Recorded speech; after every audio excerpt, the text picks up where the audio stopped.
Hey guys, Sympathy here, and welcome back to another Steven's movie review here on Rotten Apple. Today, I'm making my first comeback on my review channel, or my review section of Rotten Apple, with Spider-Man Into the Spiderverse.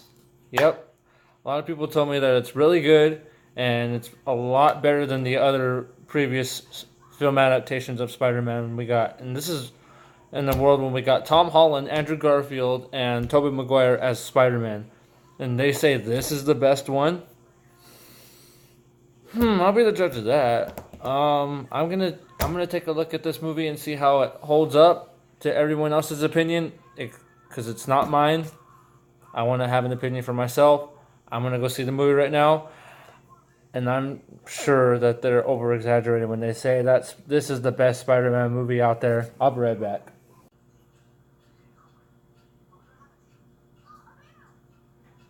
Okay, this is the best Spider-Man movie out there. I mean, wow.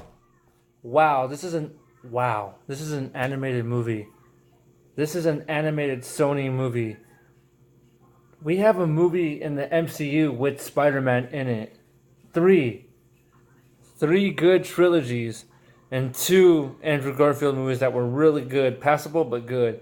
And this literally beats all of them by a long shot. This is amazing. I have to give my full synopsis on why I like this movie.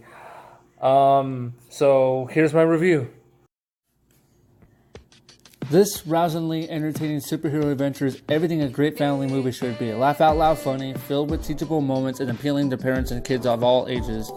This may be the first Spider-Man movie to qualify as a great New York movie, drawn from the life of the city rather than the outdated stereotypes. Even though it doesn't focus on Peter Parker's version of Spider-Man, it does, however, focus on another Spider-Man that we're familiar with, Miles Morales. And in here, he's as likable as ever. So, let's start with the story. The main Spider-Man in whose universe a variation of the familiar origin story unfolds is a Brooklyn middle schooler named Miles Morales, played by Shameik Moore. Miles is a new transfer student to an elite boarding school where the side effects of the radioactive spider bite compounds the unusual humiliations and anxieties of idleness. Like his Archidon Benton comrades, and with the counsel of an older, out-of-shape Peter Parker, played by Jake Johnson, who's from another dimension, Miles undergoes an initiation we witness many times. He passes through the stages of bewilderment, excitement, and grief on his way, learning that with great power comes great responsibility.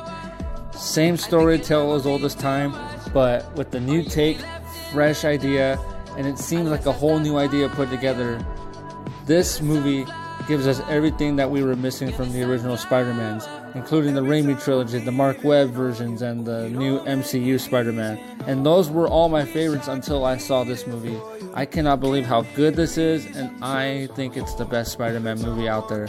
And if you disagree with me, sorry about that. It's my opinion though. But check it out for yourself if you have not seen it yet.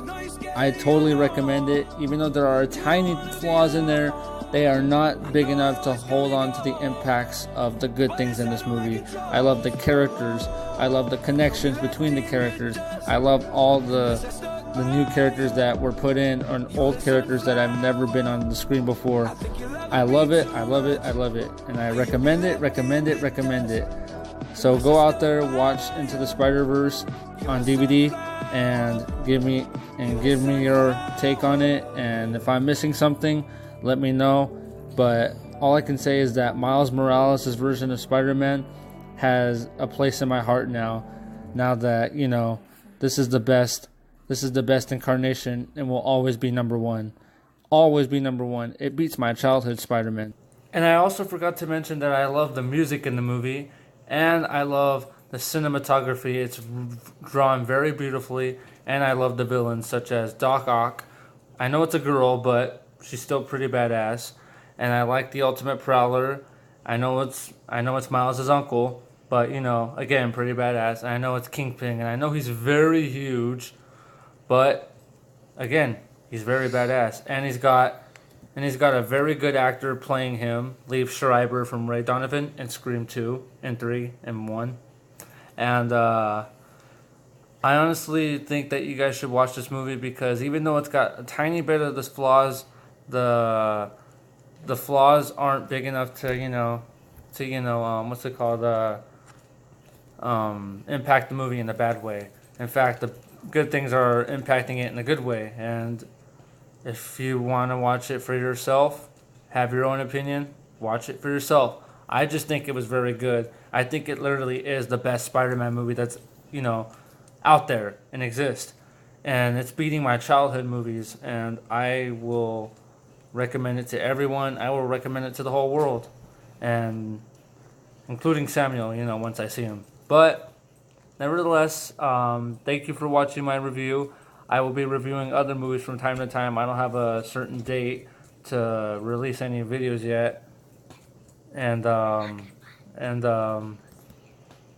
I will let you know when I will post something, and I hope you keep me posted. Like, subscribe, comment, and comment new ideas of what movies I should review. I'm Steven Padilla. Thank you for watching another Steven's movie review, and subscribe to Rotten Apple.